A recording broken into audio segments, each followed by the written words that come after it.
Reliable analysis में आपका स्वागत है। अभिवादन स्वीकार कीजिए डॉक्टर अशोक कुमार का। आज मैं आपके सामने अपना एक रिसर्च पेपर प्रस्तुत करने जा रहा हूं। प्राचीन भारत यानी एंशिएंट इंडिया के ऊपर मैंने एक टॉपिक के ऊपर रिसर्च पेपर तैयार किया था। आज उसी का विश्लेषण आपके समक्ष मैं प्रस्तुत करने जा रहा हूं। आज का टॉपिक है प्राचीन भारत में शूद्रों की स्थिति। प्राचीन काल में आर्यों ने अपने आप को 4 वर्णों में विभाजित किया था: ब्राह्मण, क्षत्रिय, वैश्य और शूद्र।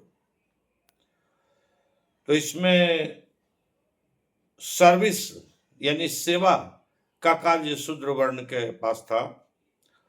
तो उनकी क्या स्थिति थी समाज में, इसके ऊपर हम लोग डीप एनालिसिस आज करते हैं। आप सभी दोस्तों से आग्रह है कि कृपया कर इस एजुकेशनल चैनल जिसका नाम है रिलायबल एनालिसिस को अवश्य सब्सक्राइब कर लें, क्योंकि इससे आपको हायर क्लासेज के साथ साथ 9, 10, 11, 12 यूपीएससी, बीपीएससी, बीएड इत्यादि से संबंधित टॉपिक्स का विश्लेषण, करंट अफेयर्स इत्यादि हर हमेशा मिलेगा। तो आज का टॉपिक के ऊपर अब हम लोग आते हैं। टॉपिक है प्राचीन भारत में शूद्रों की स्थिति। मेरे द्वारा लिखा गया ये मौलिक रिसर्च पेपर है। तो प्राचीन भारत में शूद्रों की स्थिति अत्यंत दीनहीन एवं दयनीय थी। इस संबंध में हेमचंद्र ने शूद्रों के 6 नाम निर्दिष्ट किए हैं: शूद्र, अंत्यवर्ण, वृषल, पद्म, पंज और जघन्य। शूद्रों को हीन समझा जाता था। वे समाज की मुख्य धारा में शामिल नहीं थे। वह पतित और हेय भी माना जाता था। द्विजों के समान राजनीतिक, सामाजिक, आर्थिक और सांस्कृतिक अधिकार उन्हें प्राप्त नहीं थे। उसकी स्थिति अत्यंत निकृष्ट थी। शूद्रों की उत्पत्ति एक विराट पुरुष अर्थात ब्रह्मा के पैर से मानी जाती है। ब्रह्मा ने उसे द्विज वर्णों की सेवा शुश्रूषा के लिए उत्पन्न किया था, जो उसका सर्वधर्म था, जिसके अनुगमन से उसे परम सुख की प्राप्ति की बात कही गई थी। सामाजिक दृष्टि से शूद्रों को अत्यंत पतित, निकृष्ट और हीन समझा जाता था। इस परिस्थिति में सामाजिक और आर्थिक दृष्टि से शूद्रों का विकास तथा धार्मिक दृष्टि से उसके उद्धार के प्रयास भी किए जाने लगे। किंतु शूद्रों के उद्धार के सभी प्रयास अधूरे तथा खोखले थे। मनु ने शूद्रों के प्रति उदार दृष्टिकोण अपनाने का प्रयास किया। इस प्रकार मनु को उसके लिए कुछ सुविधाओं का विधान करना पड़ा। परिचर्या जैसे प्रमुख कार्य के अतिरिक्त उसे कतिपय शिल्पों के अंतर्गत कार्यशील शिल्पी के रूप में स्वीकार किया गया। काष्ठ शिल्प, धातु शिल्प, भांड शिल्प, चित्रकला आदि कर्मों का संपादन करने के लिए उसे अनुज्ञा प्रदान की गई जो निश्चय ही उसकी परिवर्तित और अपेक्षाकृत उच्च स्थिति का द्योतक है। वह पूर्णतः संस्कारहीन और धर्महीन नहीं था। मनु का कथन है कि श्रद्धा युक्त होकर अपनी अपेक्षा नीच व्यक्ति से भी उत्तम विद्या ग्रहण करनी चाहिए। अर्थात विद्वान शूद्रों से शिक्षा प्राप्त करने का कार्य कोई भी व्यक्ति द्विज वर्ण के उच्च वर्ण के व्यक्ति भी करते थे। शूद्र प्राचीन भारतीय सामाजिक व्यवस्था की एक महत्वपूर्ण कड़ी थे, किंतु शूद्रों के सामाजिक, धार्मिक, राजनीतिक और नैतिक जीवन से संबंधित जितने भी नियम थे सभी नीचता प्रदर्शित करने वाले थे। कठोर और नियंत्रित सामाजिक व्यवस्था के समर्थक मनु ने शूद्र के अंतर्गत विभिन्न देशी और विदेशी तत्वों को सम्मिलित किया था, जिससे यह वर्ग समुचित रूप से सबल हो गया था। मनु ने द्विजों और शूद्रों के लिए असमान कानून संहिता का प्रावधान किया था। द्विजों के लिए मादक द्रव्य निषिद्ध किए गए थे, किंतु शूद्रों के लिए उन्हें उनकी इच्छा पर ही छोड़ दिया गया था। अर्थात अगर शूद्र चाहें तो मादक द्रव्य या नशा का सेवन कर सकते थे और नहीं चाहे तो नहीं कर सकते थे, लेकिन द्विजों को नशा के सेवन की पाबंदी थी। शूद्र भारतीय समाज में अनेक कारणों से वांछनीय थे। उनकी योग्यता और गुणवत्ता का सम्मान होता था। मेघातिथि का भाग्य है कि द्विज को आवश्यकता पड़े पर नीच शूद्र से भी निरंतर श्रद्धा पूर्वक मोक्ष कर्म का ज्ञान प्राप्त करना चाहिए। उसका आगे कहना है कि श्रुति स्मृति विहित धर्म की अपेक्षा अन्य लौकिक धर्म चांडाल भी कहे तो उसे मानना चाहिए। यहां चांडाल शब्द का प्रयोग शूद्र के लिए किया गया है। यदि चांडाल भी इस स्थान पर बहुत देर तक मत रुको, इस जल में स्नान न करो आदि वचन कहे तो उसे स्वीकार करना चाहिए। अर्थात शूद्र वर्ण के द्वारा दिए गए निर्देशों का पालन सबों को करना चाहिए, सवर्णों को भी करना चाहिए, ऐसा कहा गया है। वह चांडोलोत्र वचन भी एक प्रकार का कर्म अर्थात व्यवस्था है और मनुक्त धर्म शब्द व्यवस्था के अर्थ में ही प्रयुक्त हुआ है। इससे स्पष्ट है कि शूद्रों का क्रमशः विकास हो रहा था तथा उसके सद्गुण और ज्ञान को सूत्रकारों और स्मृतिकारों की मान्यता भी मिलने लगी थी। जहां तक शोध प्रविधि का सवाल है, प्रस्तुत आलेख विश्लेषणात्मक एवं वर्णनात्मक प्रकृति की है। शोध आलेख के लिए मुख्यतः प्राथमिक और द्वितीयक स्रोतों को आधार बनाया गया है। इसके लिए प्रकाशित ग्रंथ, विभिन्न पत्र पत्रिकाओं में छपे आलेख, प्रकाशित एवं अप्रकाशित शोध कार्य इत्यादि का भी सहयोग लिया गया है।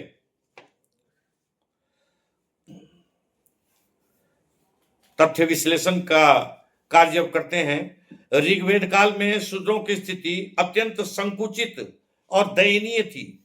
वे अनार्यों के रूप में भारतीय समाज में सम्मिलित थे।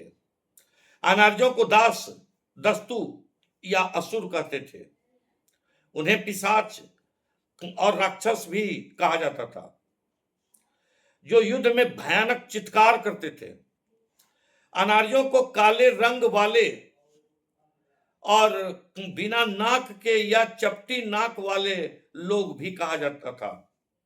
उनकी भाषा आर्यों की भाषा से भिन्न थी। उनके संस्कार आदि आर्यों की तरह नहीं थे। वे वैदिक देवी देवी देवताओं की पूजा नहीं करते थे और आर्य लिंग से घृणा करते थे। उनके अपने किले थे और उन पर अधिकार प्राप्त करने के लिए आर्यों को घोर प्रयत्न करने पड़ते थे। अनार्यों ने इतना विरोध किया कि आर्यों को सहायता के लिए देवताओं से प्रार्थना करनी पड़ी थी। इंद्र को उन्होंने ये शब्द कहे कि हम चारों तरफ दस्यु जातियों से घिरे हुए हैं। वे यज्ञ नहीं करते, उन्हें किसी चीज में विश्वास नहीं, उनके रीति रिवाज भी अलग हैं, वे मनुष्य ही नहीं हैं। हे शत्रुघातक, उनका वध करो, दास जाति का ही अंत कर दो। शतपथ ब्राह्मण से ज्ञात होता है कि उत्तर वैदिक काल में शूद्र कन्याओं को ब्राह्मण और क्षत्रिय पुरुषों से विवाह का अधिकार प्राप्त था, किंतु शूद्र पुरुषों को ब्राह्मण और क्षत्रिय कन्याओं से विवाह का अधिकार प्राप्त नहीं था। शूद्रों को जाति बदलने का अधिकार भी नहीं था, जबकि उत्तर वैदिक काल में ब्राह्मण एवं क्षत्रिय अपनी जाति बदलते थे। विश्वामित्र जन्म से क्षत्रिय थे, लेकिन उन्हें ऋषि कहा गया। शूद्रों को अध्यापन या युद्ध कौशल को व्यवसाय के रूप में अपनाने की आज्ञा नहीं दी जाती थी। शूद्र ब्राह्मणों, क्षत्रियों, वैश्यों के सेवक थे। उन्हें इच्छानुसार देश से निकाला जा सकता था और उनकी हत्या भी की जा सकती थी। मनु के पूर्व शूद्रकालीन समाज में शूद्रों की स्थिति अत्यंत संकुचित और दयनीय थी। वे अधिकार और प्रतिष्ठा से पूर्णतः वंचित थे।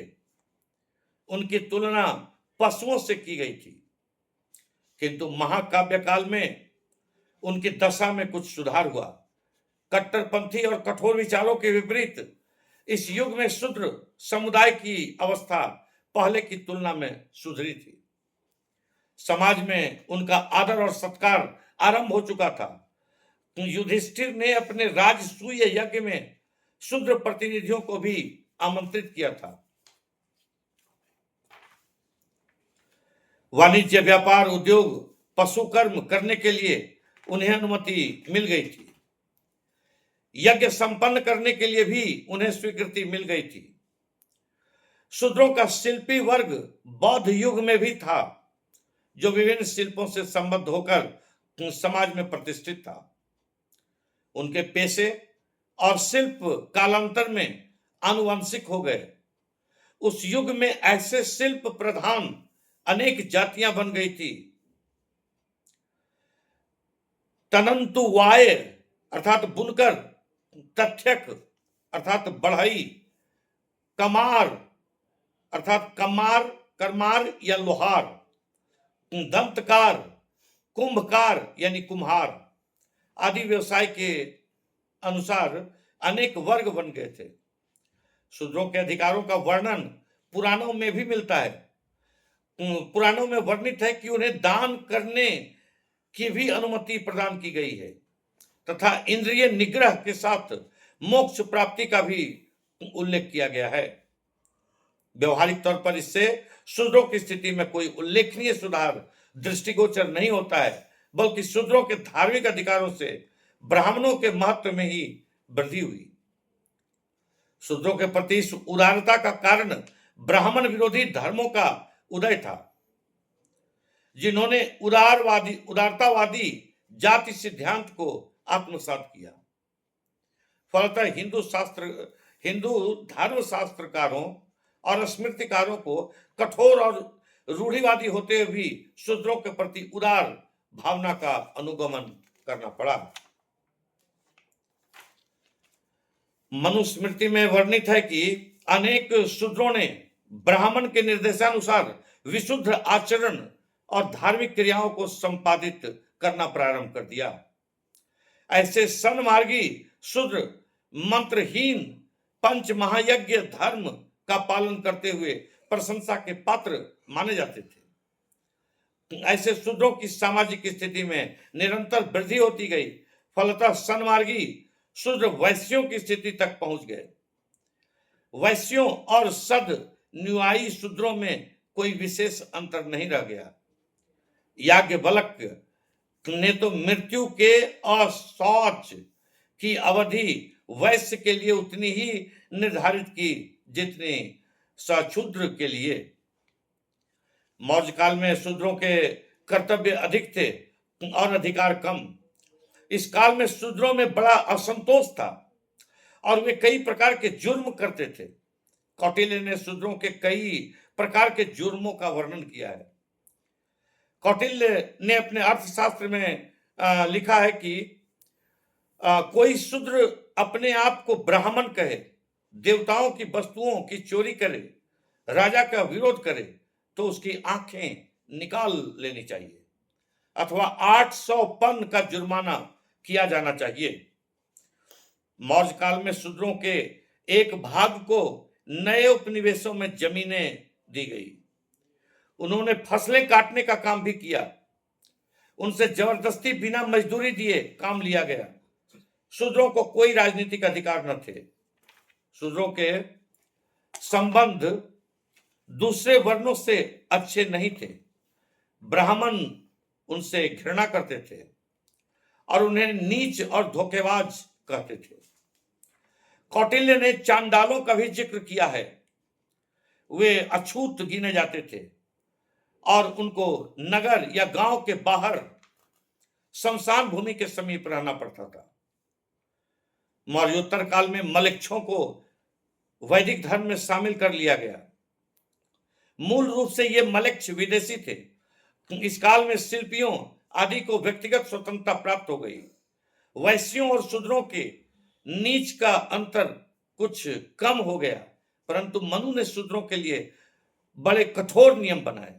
मनु का कहना था कि शूद्र 3 ऊंचे वर्णों की सेवा करें और यदि वे ऐसा न करें तो उनको कठोर दंड दिया जाए।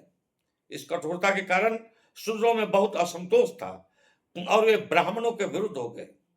मनु का विचार था कि जब तक इन लोगों को डंडे के बल से दबाया नहीं जाएगा, काम नहीं चलेगा। पूर्व मध्यकाल में जब वैश्यों ने कृषि का काम छोड़ दिया तो शूद्र वह काम करने लगे। शूद्र ही इस काल में किसान, लोहार, राज, रंगरेज, धोबी, जुलाहे, कुम्हार आदि थे। इस काल में वैश्यों और शूद्रों की स्थिति में कोई विशेष अंतर न था। उनके वैवाहिक और अन्य रीति रिवाज समान थे। वैश्यों और शूद्रों को वेद पढ़ने का अधिकार नहीं था। व्यवसायों के आधार पर शूद्रों में कई उपजातियां बन गई। मदारी, मल्लाह, धीवर और जंगली पशु पक्षियों का शिकार करने वालों को अंत्यज कहते थे। वे शहरों और गांवों के बाहर रहते थे। वेदव्यास ने ब्राह्मण और वैश्य में अनुलोम विवाह से उत्पन्न संतान को चांडाल कहा है। कुछ घृणित कार्य करने वालों को पंचम वर्ग कहते थे। अल बरूनी ने लिखा है कि पंचम वर्ग के लोग गांव से बाहर रहते थे और उनके नाम थे डोम, चमार, नट इत्यादि। अल बरूनी ने वैश्यों और शूद्रों के लिए समान दंड की व्यवस्था की है तथा दोनों के एक साथ ही गांव और घर में रहने की बात कही है। मेघातिथि और विश्वरूप ने तो यह व्यवस्था दी है कि शूद्र न तो सेवक बनाए जा सकते हैं, न ब्राह्मण पर निर्भर हो सकते हैं। वे व्याकरण आदि नियमों के ज्ञाता हो सकते हैं तथा स्मृतियों द्वारा निर्दिष्ट उन सभी कृतियों को वे संपन्न कर सकते हैं जो अन्य वर्णों के लिए निर्दिष्ट किए गए थे। लक्ष्मीधर का भी यही विचार है।